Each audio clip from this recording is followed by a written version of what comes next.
সারাদিন বৃষ্টি, সকাল থেকে রাত পর্যন্ত বৃষ্টি হয়। আজকে তো রাত থেকে সকাল পর্যন্ত, এখন দুপুর। বাজারে যেতে পারি নাই, মাছ টাছ কিছু আনতে পারি নাই। আজকে দুপুরের খাবার একদম সিম্পল।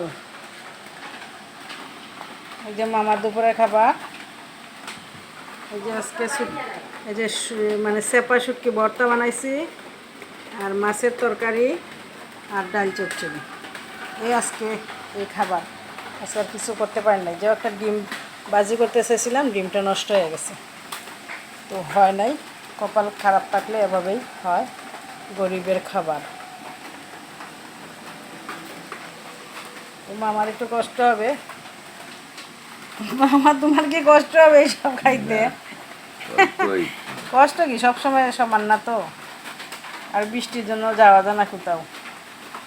যে আলু আনবো, আলু আনা যে ভর্তা বানাবো, সেটাও হয় না। দেখেন কীরকম। আর আমার একটা ছাতি নাই, এত গরিব, একটা ছাতি নাই। ভিজে যাওয়া তো সম্ভব না, একটু ভিজলেই মাথা ব্যথা সর্দি হয়ে যায়। মামাকে তো পাঠানো যাবে না, চিৎ পটাং হয়ে যাবে রাস্তায় বেরোলেই, যে অবস্থা রাস্তার। তো আজকে মামার দুপুরে খাবারটা কেমন হয়েছে একটু কমেন্টে জানায়েন। সিম্পল খাবার আছে।